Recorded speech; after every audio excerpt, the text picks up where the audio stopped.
And we're back again. Glad to have every one of you here today. We're going to kind of review a little bit what we discussed previously, basically about where I'm coming from is working backward from the collection of memories of mythologies, various religious perspectives, cultural nuances, things from around the world.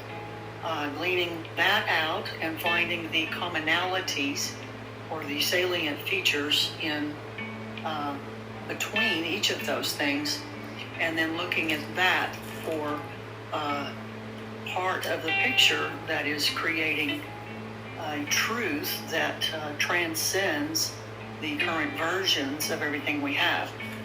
We want to keep in mind that a version is not the original.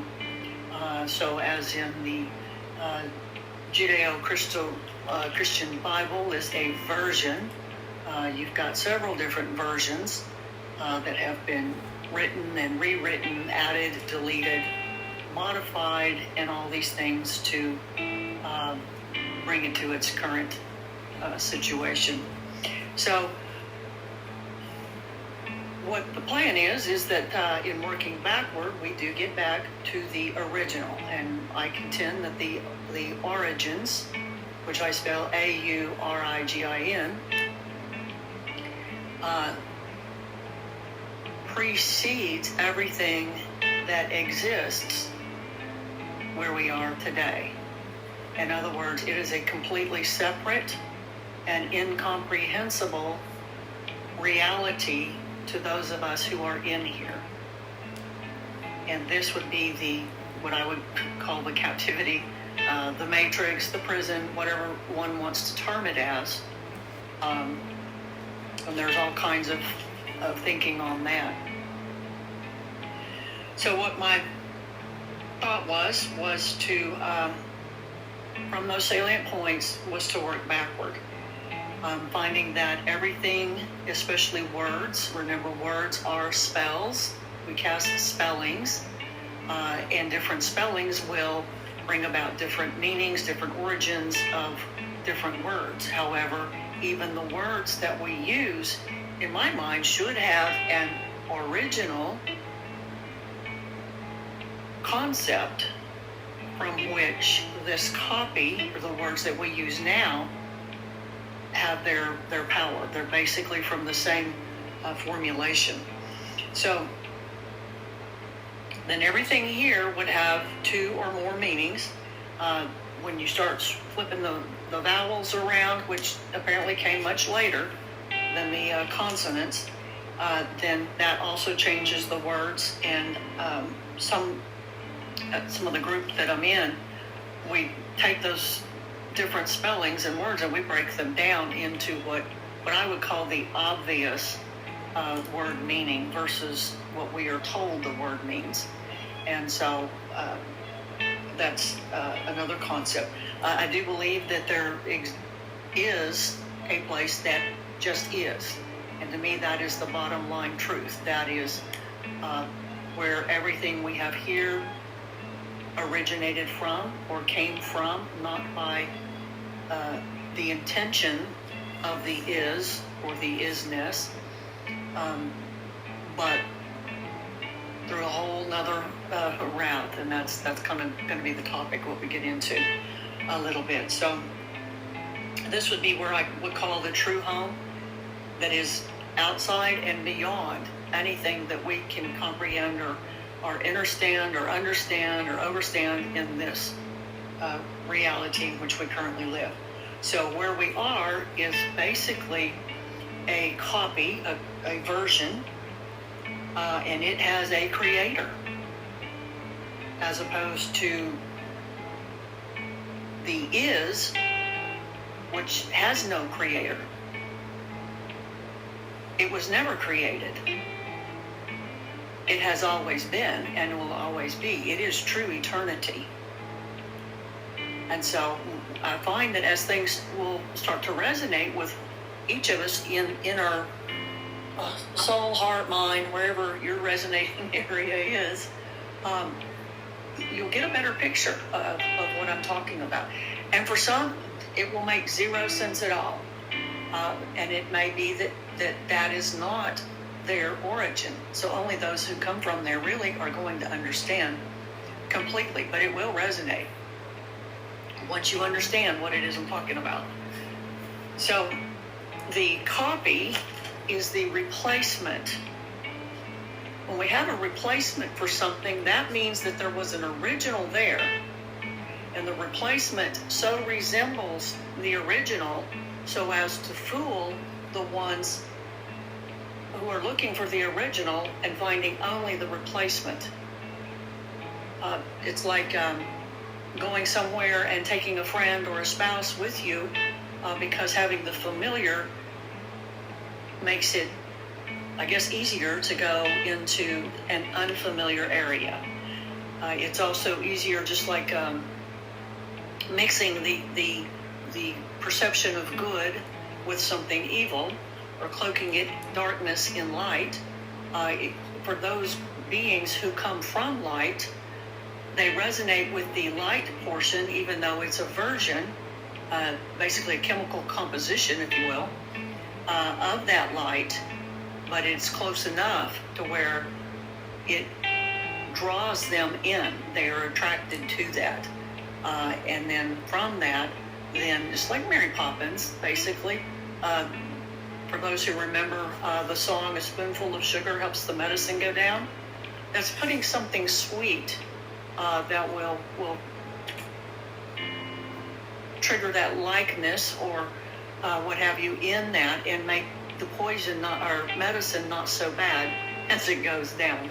And so it's easier, to get kids to take medicine. I remember as a kid, medicine was awful, and it still is, but anyway, they started really putting the sweeteners in it to cover up the disgustingness of it.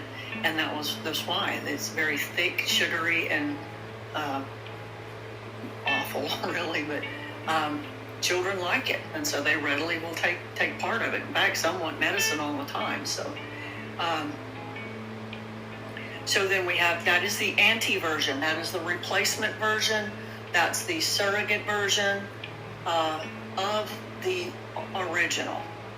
And then against the version then is the anti-version, which means the one that pushes against. It holds itself in opposition to the version. And so it could be the version, and then under that is the inversion. And they constantly push against each other. One represents dark, one light, one is the yin, one is the yang. It's the same thing. The circular motion of this creates the illusion of being eternal, but it is not. Everything here is cycles and patterns that are based on a reality that is totally detached and not really involved at all in this particular situation. So within this created illusion, if you will, are divisions, sections, densities, and each density then of those sections has a main ruler. And then of those rulers, there is a copy, which would be the light, and then the anti-copy, which is the darkness for each of those levels. There's a whole lot of different opinion on how many levels that is, but that's the balance, and it goes all the way up, all the way down on the scale, kind of like you've probably seen the pictures of the flat earth and with a dome on it. So I kind of envision several domes with their own flat circular areas in concentric circles existing outside of each other, and then their related dome that covers the top, and I'm going to say probably covers the bottom also. So really that could move into a toroidal energy situation pretty simply. And so now that we can kind of see that we're in a copy or a version of something else that is, when a person is no longer say a spouse, then we call them an ex. And so my contention that everything in this containment exists. Now, if you break that word down, EX meaning former, and IS is, former is. So the originator, the generator, or the creator of this existence originally came from what is, or the homelands that is. And there are numerous stories to that effect that we'll I'm going to try to break those down and throw them out there for thought. And so what I'm working on is that here we just exist. There are many pools of thinking that assert that everything here is already dead, and I would have to contend with that. I think that is pretty accurate. There is a form of life here, but it's an existence, and it's something that is separate and apart from, for some of us, where our true origins are. Now, that being said, there are beings, and everything else has their origins here. And so they will not remember anything from before here because they are not from there. And so all of your teachings, all of your channelers, your Dolores Cannons, Abraham Hickses, all of these different people that are being channeled, or they're gurus or whatever, all of this information is for this existence. None of it will get you out beyond here. I know that's a hard pill to swallow, because we all think, oh, we're going to go hit that heaven, or 5D heaven, or the next nirvana, something like that. Oh, we're going to go up to level 12, or we're going to level out here. I don't think so. That's not what I contend. I'm trying to present some very different perspectives. There is some perspective that I found quite alarming about being absorbed into the singularity and knowing nothing, and just floating around as a fragment, a fractal, a piece, a portion, a speck of stardust in space, as it's consumed by the singularity. Ladies and gentlemen, that is not something that appeals to me in the slightest. Not at all. That one just totally blew my mind, to be really honest. That one is I don't know. I probably will discuss it separately. I'm going to try to separate all these things out. But wow, that does not appeal to me at all. And then there's another thought that about going into the void. Now, this concept, I think, has some validity, and let me explain why.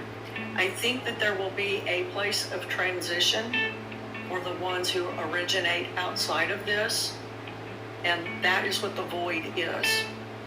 It has detached, or it is not controlled or part of this construct. It is like a neutral zone that is neither this construct nor the other construct, but a place perhaps where those of us who are headed back to the original, the true homelands, will be able to finish purifying ourselves, cutting off any remaining ties, tethers, anything of darkness. It'll be like a filtration system, I think, for purifying any residual darkness or dark energy, death energy, because that is my opinion of where we are. Everything here is dead. And I will explain that in another program. If I get to it today, that would be awesome. And so, so the void, I think, would be a transition area. In the Christian Bible, it talks about a prepared place. I think that they have their idea of a prepared place, but I think that the true is the one who is, or is-ness, the oneness. I believe that allowance has been made for a transition area, and I do believe that will be that place of is-ness, or of the void that we call the void, and so a lot of people who have gone there talk about the how peaceful it is, how quiet, and those things, but yet they are still intact.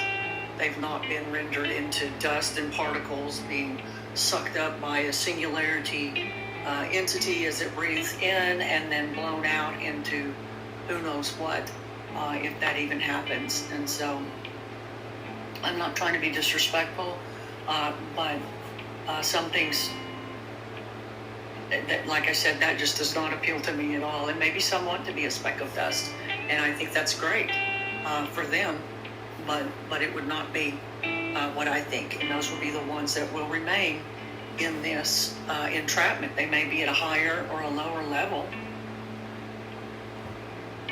but it still is in here, and it's not in the true, genuine homelands.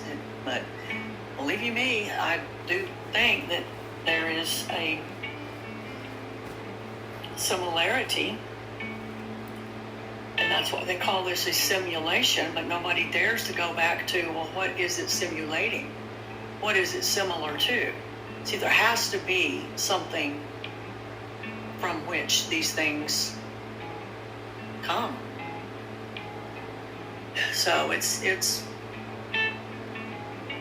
gets pretty deep, and